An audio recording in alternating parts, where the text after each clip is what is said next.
In London, under the brilliant glare of arena lights and the roar of a nation divided between belief and fear, two men walked toward their moment of truth.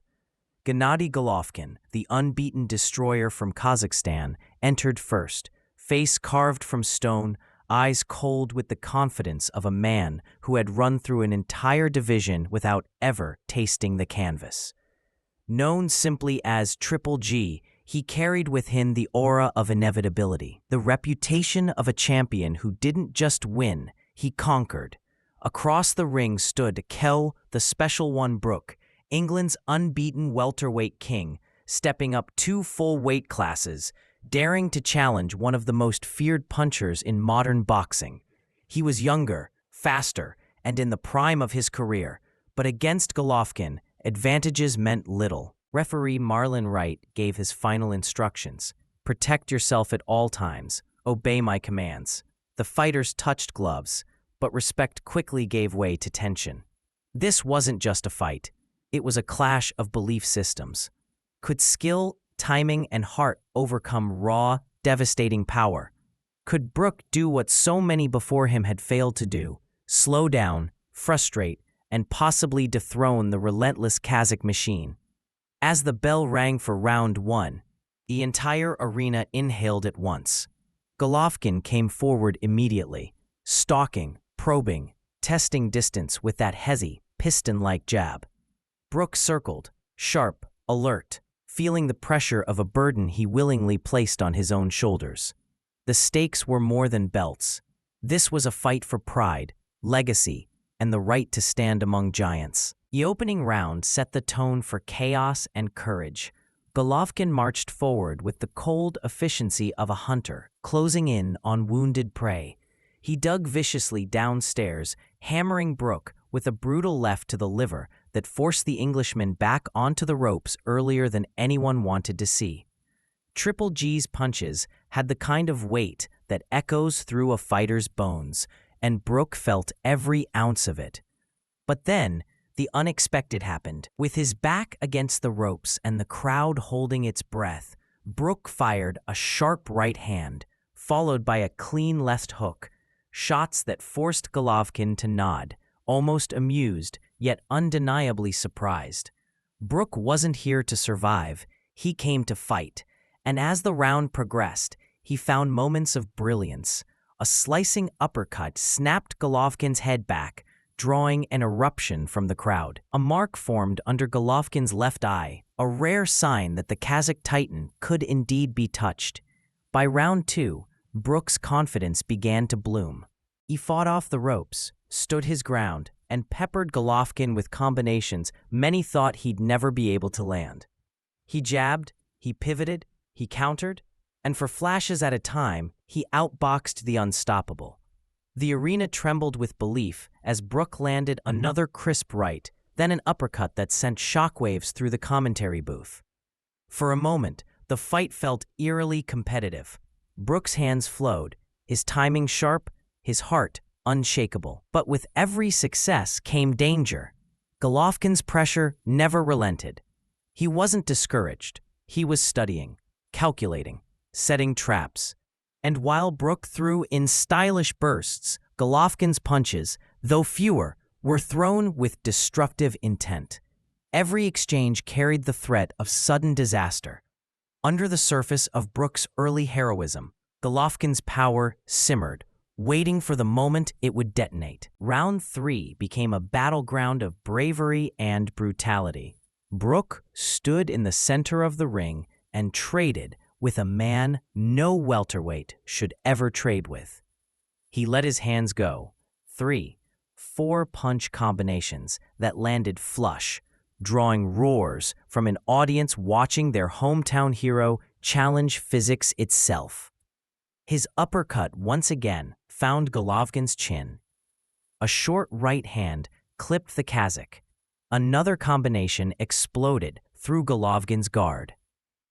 And for the first time in the fight, Triple G paused, reset, recalculated. But Golovkin's expression never changed. He kept stalking, absorbing, adapting. His shots were beginning to land more cleanly, short, thudding hooks on the inside, a straight right that pushed Brook back, and body shots that drained energy with cruel efficiency.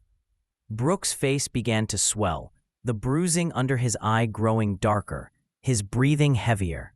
Yet he refused to fold. It was a heroic defiance, but a costly one. Inside these exchanges, the differences in natural size and power began to tell. Golovkin's punches shook Brook's frame in ways Brook's punches never shook his. Each time the Englishman tried to escape to the ropes, Golovkin cut the ring off with surgical precision, walking him into heavy artillery, left hooks to the ribs, right hands over the top, and relentless pressure that suffocated space. As the third round closed, Golovkin unleashed a vicious rally, shots that sent Brook stumbling, blinking, trying to show he wasn't hurt but betraying the truth with every step. His corner shouted warnings. Don't stay on the ropes, stay in the center. But Golovkin had found a rhythm, a pulse, a scent. This was the point where great fighters transform. Brook was fighting brilliantly, bravely, but Golovkin was beginning to break him down. As the fourth round unfolded, the atmosphere inside the arena shifted.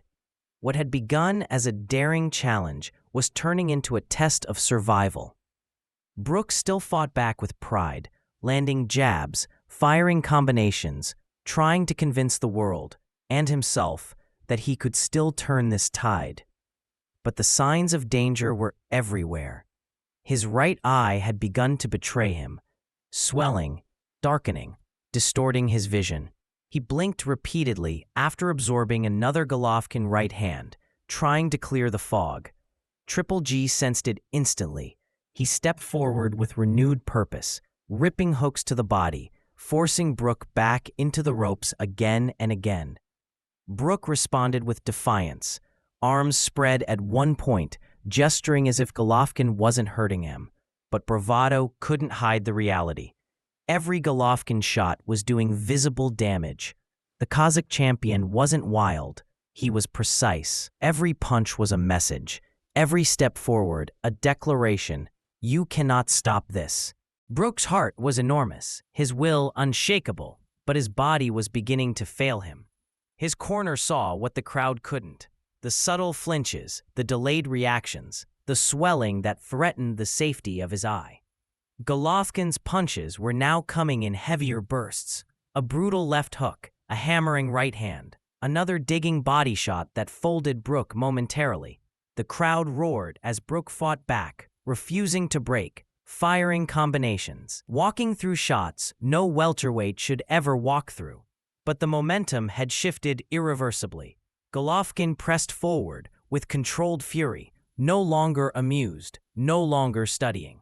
He had switched into finishing mode, and Brook, brave, brilliant, but now compromised, stood in front of a storm that no amount of courage could weather for long. His corner exchanged worried glances. They knew what Brook would never admit. He was running out of time. The fifth round became the breaking point. Golovkin came out with a chilling sense of urgency, no longer patient, no longer content to box. He hammered Brook with a barrage of heavy shots that forced the Englishman into full retreat. Brook tried to fire back, his heart pushing him forward even as his body screamed for mercy. He landed a clean combination in desperation. Sharp shots, beautifully timed, but Golovkin walked straight through them, unfazed, unflinching. Then came the moment that shattered hope, a crushing Golovkin assault that backed Brook into the corner, his eye damaged, his vision compromised, his balance slipping. Golovkin unleashed a furious series of punches, hooks, straights, uppercuts, each one threatening to end the night in brutal fashion. Brook, nearly blind in one eye, could no longer see what was coming. He fought purely on instinct, refusing to fall, refusing to quit. And that's when his corner made the decision that would define the fight. Trainer Dominic Engel climbed onto the apron, a towel in his hand, pleading with the referee. For several agonizing seconds, he waved it desperately, trying to intervene between Brook and the storm swallowing him. Finally, the towel sailed through the air, and hit the canvas. The referee stepped in. The war was over. Gennady Golovkin had secured a technical knockout victory. But as Golovkin raised his arms, as the crowd erupted, and as the announcement echoed, still the undefeated middleweight champion of the world, Gennady Gennadovich Golovkin, Triple G. There was no shame in the other corner. Kell Brook had dared to step into fire few would ever approach. He fought with heart, skill, and unshakable courage against one of the sport's most destructive champions. Though beaten, he emerged not diminished, but immortalized in bravery. For this was not a defeat. It was a testament to a fighter willing to chase greatness, even when greatness punched back.